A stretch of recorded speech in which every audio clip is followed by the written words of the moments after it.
Haleluya. Haleluya saudaraku. Puji Tuhan. Hari ini adalah hari kita memperingati hari kenaikan Tuhan Yesus ke sorga, ke rumah Bapa. Rumah Bapa itu sorga, dan dia pergi untuk menyediakan tempat bagi kita. Dan setelah itu Tuhan berkata, aku akan datang kembali dan membawa kamu ke tempatku, supaya di mana aku ada, kamu juga berada. Tuhan suka bersama-sama dengan anak-anaknya dalam satu masa yang kekal, selama-lamanya di sorga. Untuk itulah Tuhan Yesus datang ke bumi, menebus kita yang berdosa ini, dan memberikan hati hidup baru kepada kita, kejadian yang baru kepada kita, dan dia memberikan rohnya kepada kita, supaya kita boleh mengalahkan semua hawa nafsu, semua kehendak daging dan duniawi, sehingga kita hidup benar di hadapan Tuhan. Dan waktu Tuhan Yesus datang kedua kali, kita ikut terangkat bersama-sama dengan Tuhan Yesus ke sorga. Saya mau membacakan kepada saudara, bahkan biarlah kita sama-sama membaca Yohanes pasal 14 ayat 1 sampai 14. Yohanes pasal 14 ayat 1 sampai 14. Bukalah Alkitab saudara. Janganlah gelisah hatimu. Percayalah kepada Allah, percayalah juga kepadaku. Di rumah Bapakku banyak tempat tinggal. Jika tidak demikian, tentu aku mengatakannya kepadamu. Sebab aku pergi ke situ untuk menyediakan tempat bagimu. Dan apabila aku telah pergi ke situ dan telah menyediakan tempat bagimu, aku akan datang kembali dan membawa kamu ke tempatku, supaya di tempat di mana aku berada, kamu pun berada. Dan kemana aku pergi, kamu tahu jalan ke situ. Kata Thomas kepadanya, Tuhan, kami tidak tahu kemana engkau pergi, jadi bagaimana kami tahu jalan ke situ? Kata Yesus kepadanya, akulah jalan dan kebenaran dan hidup. Tidak ada seorang pun yang datang kepada Bapa kalau tidak melalui aku. Sekiranya kamu mengenal aku, pasti kamu juga mengenal Bapakku. Sekarang ini kamu mengenal Dia, dan kamu telah melihat Dia. Kata Filipus kepadanya, Tuhan, tunjukkanlah Bapa itu kepada kami, itu sudah cukup bagi kami. Kata Yesus kepadanya, telah sekian lama aku bersama-sama kamu, Filipus, namun kamu tidak mengenal aku. Barang siapa telah melihat aku, ia telah melihat Bapa. Tunjukkanlah Bapa itu kepada kami.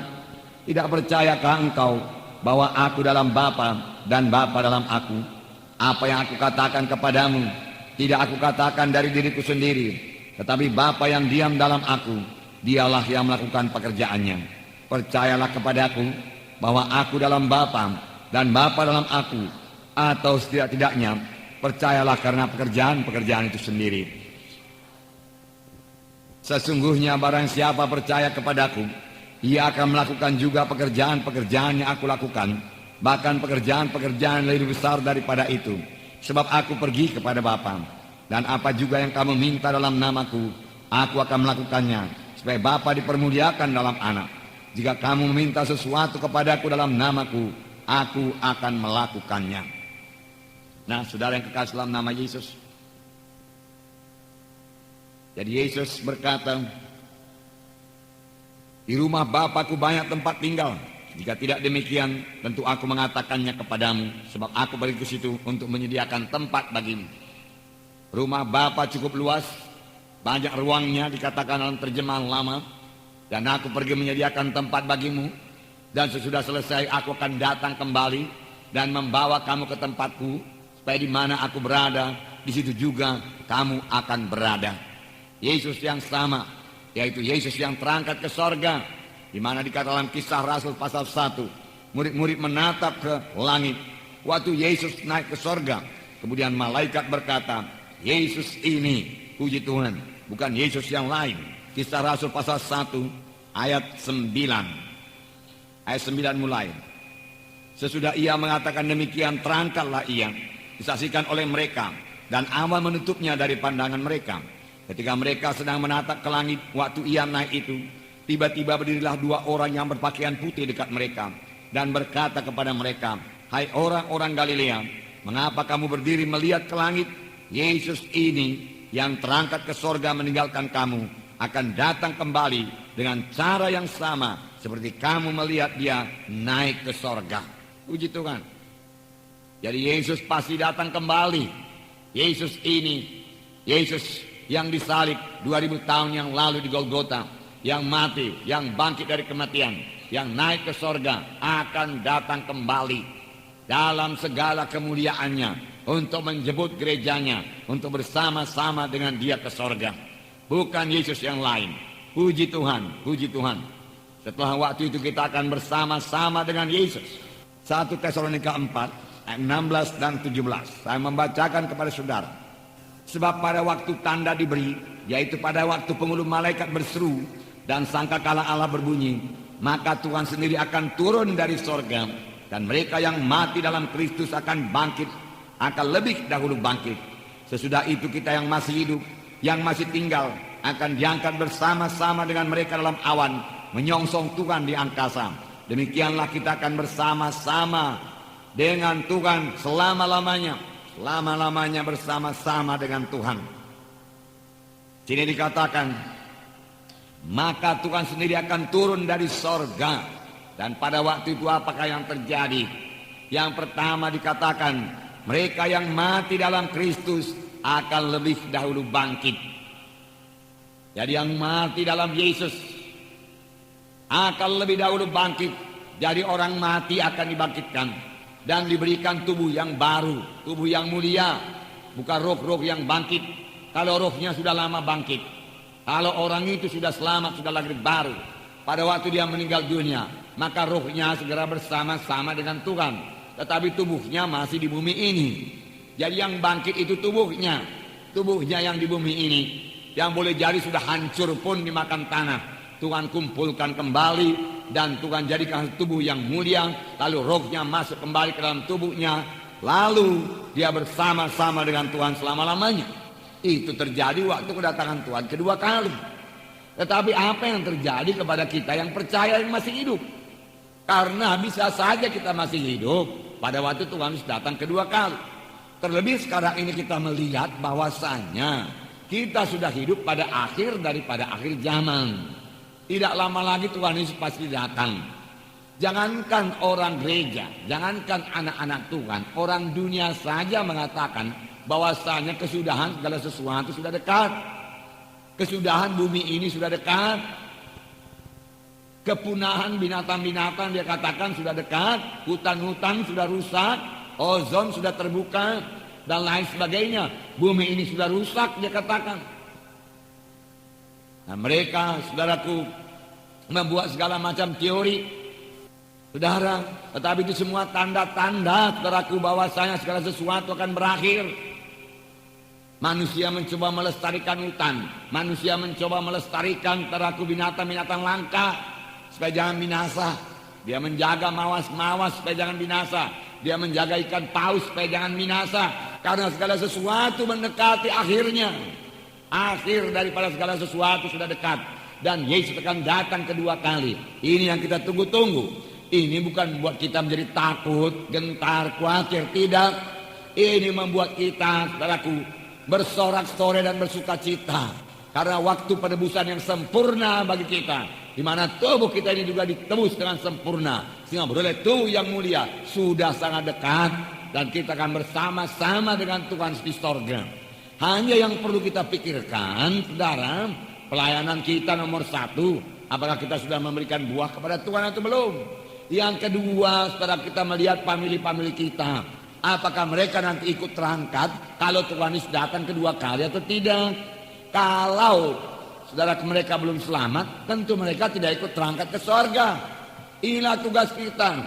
Mari kita beritakan Injil kepada mereka. Kasihan sekali mereka itu, saudaraku. Mereka tidak akan bertemu dengan Tuhan di awan-awan kalau mereka belum lahir baru. Walaupun mereka ke gereja, kalau Tuhan Yesus tidak dalam hatinya, mereka tidak akan bertemu dengan Tuhan Yesus. Mereka akan terhilang selama-lamanya, saudaraku. Selama-lamanya terhilang. Selama-lamanya terhilang. Oleh sebab itu sebelum Tuhan Yesus datang kedua kali, marilah kita bergegas-gegas saksikan Injil Tuhan kepada mereka itu. Bawa mereka itu kepada kebaktian. Ajak mereka training. Biar mereka bertumbuh di dalam Tuhan. Supaya kelak kalau Tuhan datang kedua kali, kita bersama-sama dengan semua teman-teman kita, kerabat-kerabat kita, keluarga kita, saudara-saudara kita, orang tua kita, bersama-sama naik ke sorga, bersama-sama dengan Yesus bertemu di awan-awan, kemudian bersama-sama memasuki sorga yang kekal. Amin, saudara. Sebab di sini dikatakan, sesudah itu kita yang hidup, yang masih tinggal, akan diangkat bersama-sama dengan mereka dalam awan-awan, menyongsong Tuhan di angkasa. Demikianlah kita akan selama-lamanya bersama-sama dengan Tuhan. Tidak heran Paulus mengatakan, tanah airku yang sejati bukanlah di dunia ini, tanah airku ada di sorga. Kita hanya singgah saja dalam dunia ini. Warga negara kita memang warga negara Indonesia selama 70, 80, 90, 100 tahun kalau kita kuat. Tetapi sudah itu kemanakah kita? Ada tempat disediakan Tuhan bagi kita, bukannya tempat, rumah disediakan Tuhan bagi kita. Betapa kita bersusah payah mencari rumah di dunia ini. Betapa kita mengangsur saudaraku untuk memiliki satu rumah, bertahun-tahun namanya mengangsur. Ada yang kontrak rumah, tetapi Tuhan menyediakan rumah yang sangat indah di sorga, yang tidak akan rusak. Rumah di sorga saudaraku tidak akan pernah bocor seperti rumah di sini. Tadi malam hujan saudaraku, di rumah kami banyak bocornya saudaraku. Nah, saudara yang kekasih Tuhan di sorga tidak demikian. Pekarangan kami becek saudaraku, tapi di sorga tidak ada pekarangan yang becek saudaraku. Jalannya juga dari emas, semua teratur rapi saudara, bersih saudara. Tidak ada air-air tergenang yang menyebabkan demam berdarah, nggak ada itu saudaraku. Di sini segalanya ada, penyakit ada, kesusahan ada, keberatan ada, bahkan pencuri pun ada, perampok pun ada. Tetapi di sorga dia katakan tidak ada pencuri, tidak ada perampok. Oleh sebab itu simpan hartamu di sorga, firman Tuhan berkata, benar juga.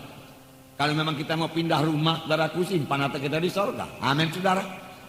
Ya, itu betul-betul ada, betul-betul nyata, saudaraku. Firman Tuhan mengatakannya. Firman Tuhan ini tidak pernah bohong, saudaraku. Segala janji Tuhan ini bagi saudara. Amin, saudara. Ya, janji kesembuhan bagi saudara, janji keselamatan bagi saudara, janji keberkatan bagi saudara, janji keberhasilan bagi saudara. Tertulis semua dalam Alkitab ini. Hanya Tuhan minta kita menepati bahagian kita, lalu Tuhan menepati bahagian dia. Kalau bahagian Tuhan tidak akan pernah gagal, bahagian kita ini yang bisa gagal. Apakah kita bisa menggenapkan bahagian kita? Apakah kita menggenapkan paraku? Misalnya dalam berkat materi memberikan persepuluhan, saudara, maka bahagian Tuhan tidak akan gagal mencurahkan berkat yang berkelimpahan kepada kita, saudara. Nah, puji Tuhan, saudaraku. Puji Tuhan. Betapapun baiknya, saudaraku, ya tempat tinggal di dunia ini jauhlah lebih baik tempat tinggal di sorga. Amin, saudara. Jauh lebih baik. Saya bersyukur kepada Tuhan. Tuhan sudah mendengarkan doa kita. Kita sangat berdoa supaya semalam pada hari kebangkitan nasional, di mana banyak yang akan berkumpul, saudaraku, untuk merayakan hari kebangkitan nasional tersebut, saudaraku. Tetapi sama sekali tidak ada kerusuhan, sama sekali tidak ada keributan, saudaraku. Puji Tuhan untuk ini, saudaraku. Ya, kita sangat bersyukur, saudara. Segala kejahatan, segala pemberontakan itu, saudaraku, kerusuhan bisa diredam dengan baik. Kita bersyukur. Selanjutnya kita berdoa terus, saudaraku, supaya Tuhan memberikan pemerintahan yang baiklah kepada kita, pemerintahan yang adil kepada kita. Firman Tuhan berkata ada dua perkara pemerintahan yang dikehendaki Tuhan, yaitu adil dan takut akan Tuhan. Inilah, saudaraku, yang bisa mengatur negara ini. Adil. Adil itu tentunya dia mengetahui, memiliki hati yang mengasihi, saudaraku. Tidak cukup memiliki pengetahuan saja, perlu memiliki hati yang mengasihi manusia ini, yang mengasihi rakyat ini. Dan kita tahu itu hanya boleh kita peroleh dari Tuhan Yesus, saudaraku. Sepanjang semua, saudaraku, pemimpin kita memiliki hati yang mengasihi, yang adil, yang takut akan Tuhan, tentu negara kita ini menjadi negara yang sangat baik dan diberkati Tuhan secara luar biasa. Amin, saudara. Ya, berdoa terus, saudaraku, supaya roh antikristus itu dipatahkan Tuhan segala rencananya, saudaraku. Roh antikristus biarlah, saudaraku, gagal dalam rencananya, saudaraku. Amin, saudara. Biar kehendak Tuhan jadi bagi negara kita ini, saudaraku. Puji Tuhan, saudaraku. Saya percaya Tuhan masih berikan kesempatan bagi kita untuk mengabarkan Injil di seluruh Indonesia ini sebelum Tuhan Yesus datang kedua kali. Amin, saudara. Karena firman Tuhan berkata, Injil Tuhan harus diberitakan ke seluruh segala suku dan bangsa, seluruh dunia. Barulah tiba kesudahannya. Kalau keadaan negara kita tidak aman, sama sekali kita tidak bisa menginjil, saudaraku. Saudara, hati kami ini, saudaraku, sudah sangat tergerak untuk mengabarkan Injil untuk KKR lagi, baik di kota, baik di desa-desa. Karena kita mau, saudaraku, supaya seluruh Indonesia ini mendengarkan Injil Tuhan. Amin, saudara. Biarlah kita semua rindu akan kedatangan Tuhan Yesus yang kedua kali ini. Kalau kita rindu, saudara, kita tidak tinggal diam. Kalau kita rindu, saudara, kita bekerja. Kalau kita rindu, kita mengabarkan Injil. Kalau kita rindu, saudaraku, kita melayani Tuhan. Kalau kita rindu Tuhan sudah datang kedua kali, mari kita kerjakan pekerjaan Tuhan dengan segenap hati, saudaraku. Tidak akan lama lagi, saudaraku. Tidak akan lama, saudaraku. Generasi yang melihat pohon ara itu bertunas, firman Tuhan berkata, dia akan melihat segala sesuatu ini jadi. Maka generasi itu tidak akan binasa sampai Yesus datang kedua kali. Jadi sudah sangat dekat, saudaraku. Sudah sangat dekat. Yesus akan datang kedua kali. Yesus yang naik ke sorga itu akan datang kedua kali. Itu sebabnya terjadi begitu banyak kejahatan di dunia ini. Terjadi begitu banyak gejolak-gejolak. Firman Tuhan berkata waktu murid-murid bertanya kepada Yesus, salah satu tandanya yaitu laut akan menderu mendesak. Apakah laut di sini yang menderu, yang mendesak? Tidak lain daripada rakyat ini, saudaraku. Yang menderu, yang mendesak, yang tidak tenang lagi, yang gelisah, saudaraku. Saudara, itu sudah jadi, saudaraku. Bukan hanya di Indonesia, di Ala TV, di mana-mana terjadi demonstrasi, tuntut ini, tuntut itu, saudaraku. Ya, itu tanda-tanda kedatangan Tuhan kedua kali. Tanda-tanda akhir zaman, tanda-tanda akhir zaman. Bahkan dalam beberapa kebaktian saya sudah mengatakan kepada saudara, bahwasanya kita ini sudah hidup pada akhir daripada akhir zaman. Waktu itu saya katakan pada kita melihat program Tuhan, cara Tuhan bekerja. Dan ingat, saudaraku, Tuhan kita cuma punya program, saudaraku, rencana yang matang yang tidak perlu diubah dan tidak akan diubah, saudaraku. Lain manusia ini, saudaraku. Manusia kalau punya rencana, saudaraku, karena keterbatasan pengetahuannya, saudaraku, kapan mau dilaksanakan kerap kali dirubah. Tapi Tuhan tidak demikian. Dia mengetahui segala perkara. Dia rencanakan itu pasti jadi. Saudara, kita melihat pada hari penciptaan dunia. Hari yang pertama Tuhan ciptakan terang. Jadilah terang, Tuhan berkata jadi terang. Dan Tuhan melihat terang itu baiklah adanya. Amat baik sekali. Pada hari yang kedua Tuhan berkata jadilah cakrawala. Tetapi Tuhan tidak berkata baiklah cakrawala itu tidak. Mengapa? Karena dalam cakrawala itu ada setan iblis. Karena waktu dunia ini diciptakan, setan sudah jatuh, saudara. Yang terus mengganggu manusia ini. Kemudian hari yang ketiga Tuhan menciptakan daratan, lautan dan tumbuh-tumbuhan. Ya, sebelum itu semua saudara berkata bagaimana dunia ini. Dunia ini pada waktu itu, saudaraku, tidak teratur, dia katakan. Ya, boleh jadi sudah ada, tapi itu bukan urusan kita itu, saudara. Nah, saudara, hari yang keempat Tuhan menjadikan matahari, bulan, bintang. Entah bagaimana Tuhan menjadikan terang pada hari pertama, lalu pada hari yang keempat baru jadikan matahari, saya tidak tahu. Cuma firman Tuhan, saya tahu firman Tuhan berkuasa. Tuhan berkata terang-teranglah itu, saudaraku. Boleh jadi semua kuasa kegelapan disingkirkan, saudaraku, dikumpulkan di cakrawala, lalu dunia ini jadi terang. Puji Tuhan kalau demikian. Karena kuasa kegelapan hanya membawa kegelapan. Tetapi pada hari yang keempat Tuhan menjadikan matahari, bulan dan bintang. Tuhan berkata jadilah matahari, bulan dan bintang. Bintang itu begitu luar biasa banyaknya, saudara. Luar biasa besarnya. Ada bintang-bintang yang jauh lebih besar daripada matahari, saudara.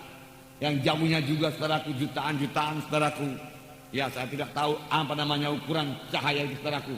Ya, kilometer cahaya. Ya, begitu jauh. Kemudian hari yang kelima Tuhan menjadikan binatang-binatang di udara dan di laut. Burung-burung di udara, ikan-ikan di laut, lengkap semua. Hari yang keenam Tuhan menjadikan ternak di bumi dan manusia di bumi.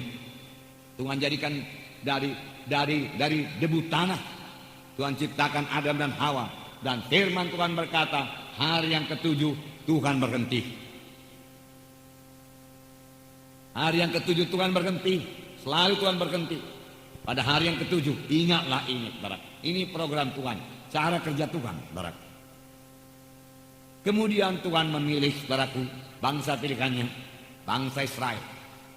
Sebelumnya, saudaraku, manusia bertambah-tambah jahat di bumi. Lalu Tuhan menghukum manusia.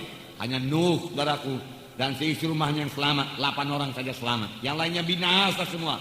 Manusia yang sudah jutaan jumlahnya Tuhan binasakan saja, saudara. Jangan katakan Tuhan tidak menghukum, bahkan Tuhan membinasakan, saudara. Pada zaman Nuh itu, hanya 8 orang yang selamat. Karena 8 orang saja yang hidup intim dengan Tuhan, bergaul dengan Tuhan. Tidak ikut dalam memuaskan hawa nafsu, kehendak daging, dan meninggalkan semua kejahatan, saudara. Kemudian Tuhan memilih Abraham. Dari Abraham bangkitlah bangsa pilihan Tuhan. Kemudian saudara, setelah keluar daripada Mesir, Tuhan berkata 6 hari lamanya, ya, engkau harus bekerja. Tapi hari yang ketujuh engkau tidak boleh bekerja. Itulah hari Sabat. Aku pun tidak bekerja, Tuhan berkata, maka kamu pun janganlah bekerja. Ini kehendak Tuhan. Kemudian saudaraku, kemudian Tuhan berkata lagi mengenai tahun Sabat. Aku akan memberkati engkau, Tuhan berkata, hingga 6 tahun lamanya engkau bekerja dan mengumpulkan hasil. Tetapi tahun yang ketujuh engkau tidak bekerja. Biarkan saja ladangmu demikian. Tahun yang ketujuh engkau tidak bekerja. Aku sudah memberkati engkau. Pasti cukup semua. Lalu bangsa Israel membiarkan tanahnya tidak dikerjakan pada hari yang ketujuh. Pada tahun yang ketujuh. 1 tahun dia libur. 1 tahun. Tentu itu satu bangsa yang sangat diberkati Tuhan. Saya lihat orang-orang kaya sekarang pun tidak bisa libur selama 1 tahun. Boleh jadi dia tidak bekerja selama 1 tahun. Bukan karena dia libur, saudara. Bukan karena tahun Sabat. Karena penyakit, saudara. Memang tidak bisa kerja lagi dia. Tapi bangsa Israel ini, saudaraku, sungguh sangat diberkati Tuhan. 1 tahun tidak kerja. Makan, minum saja, beribadah kepada Tuhan. Ya, mengikuti hari-hari raya orang Yahudi, saudaraku. Dan menghabiskan uangnya. Menghabiskan apa yang dia kumpulkan selama 6 tahun itu. Dari tahun yang ketujuh mereka tetap bersuka cita. Kemudian setelah 7 kali tahun Sabat, mereka memasuki tahun Jobel, tahun ke-50. Lebih hebat lagi, budak-budak mereka dibebaskan semuanya. Bukan hanya bebas PHK, saudaraku, tidak. Bebas, saudaraku, dengan diberikan semua kebutuhan hidup mereka. Diberikan semua, ya, supaya mereka boleh hidup bebas sebagai orang biasa. Bisa hidup, cukup, diberikan rumah, diberikan pesangon yang cukup untuk hidup seterusnya. Boleh jadi diberikan kerja. Itulah terjadi pada tahun Jobel. Tetapi disitulah banyak hamba sahaya yang sudah jatuh cinta kepada tuannya. Sudah begitu lama dia di rumah tuannya. Dia berkata, aku tidak mau bebas Tuhan. Dia katakan, aku mau tetap di rumah ini. Pada waktu itulah maka hamba itu menjadi hamba yang ditindik telinganya. Dibawa ke pintu gerbang. Dan disaksikan oleh tua-tua dari kota itu. Ditindik telinganya. Lalu dia menjadi hamba kepada tuannya seumur hidup. Dia dengan anak-anaknya. Saudara, sebenarnya itulah permintaan Tuhan kepada hamba Tuhan.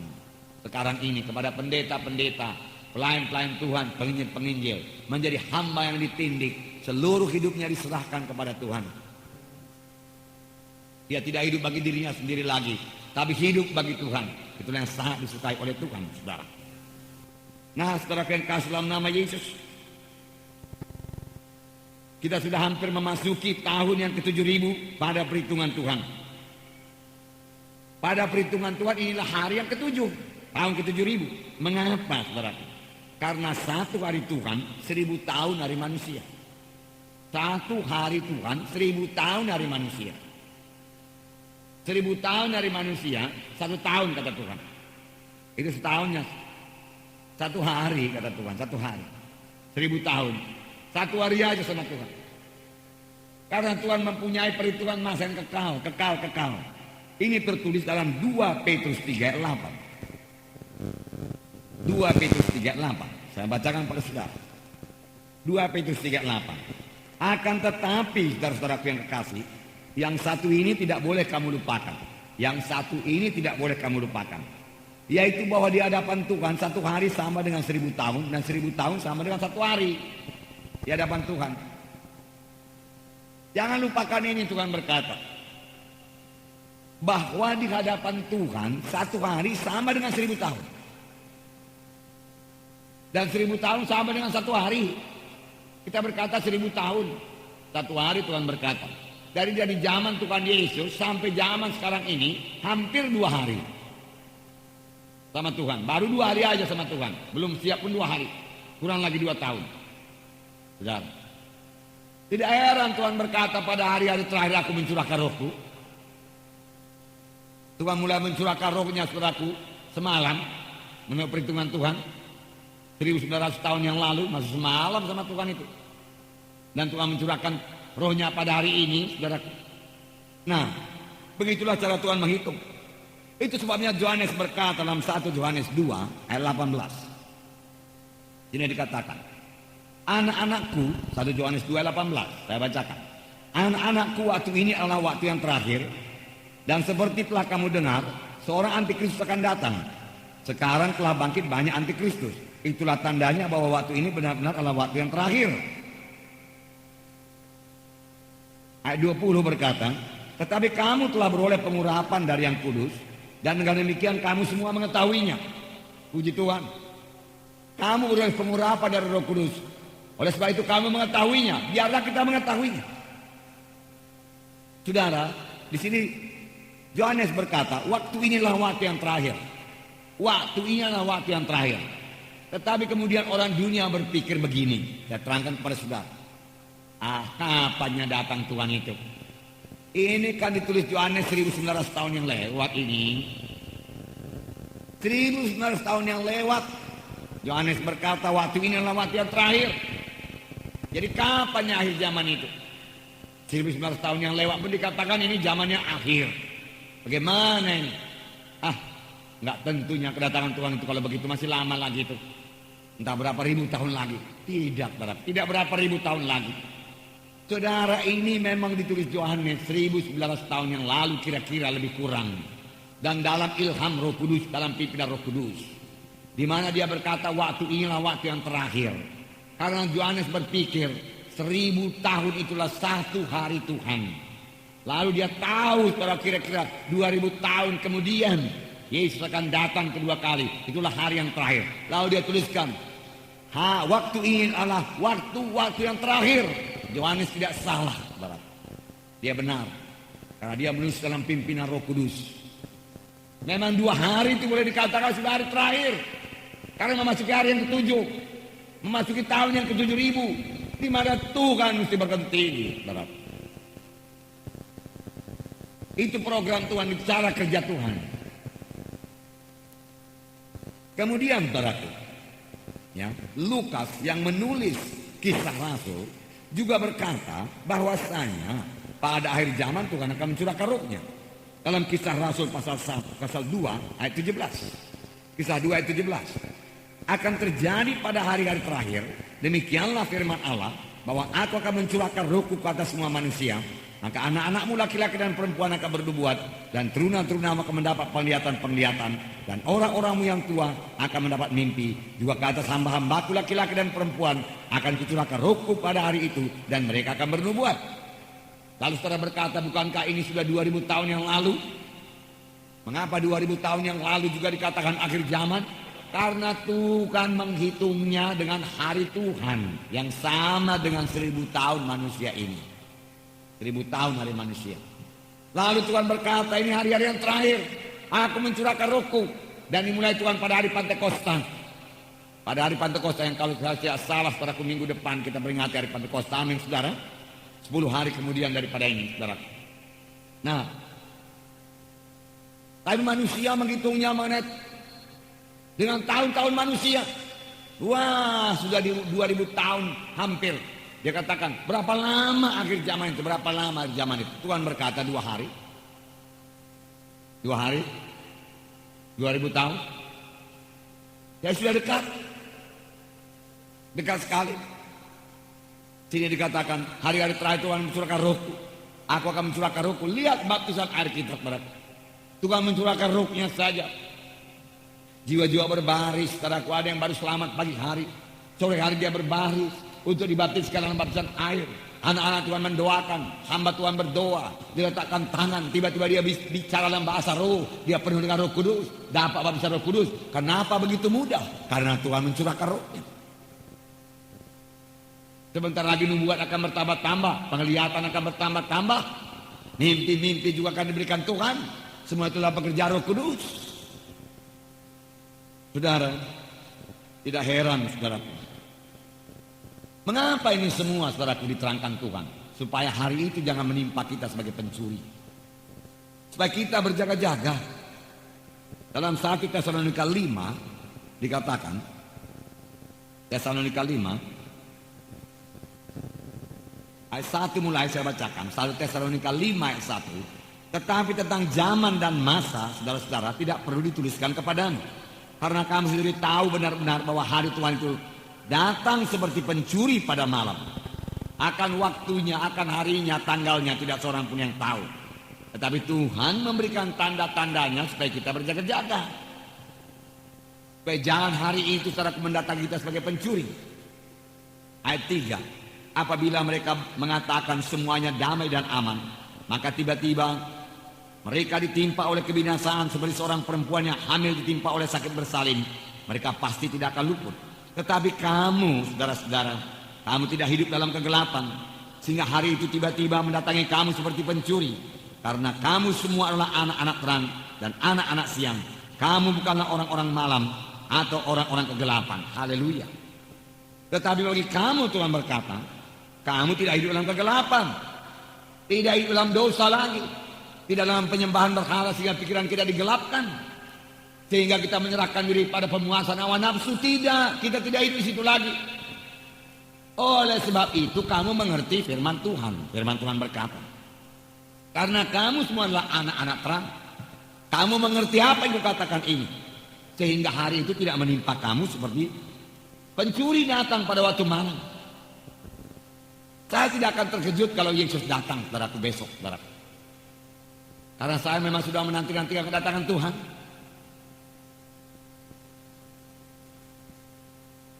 Karena kita ini anak-anak terang, karena saudara juga anak-anak terang, saudara sudah mendengarkan firman Tuhan yang seperti ini. Yesus bisa datang kapan saja, saudara, kapan saja. Mengenai Injil yang diberitakan pada seluruh penjuru alam, saudaraku, saudara itu hampir digenapkan, saudara.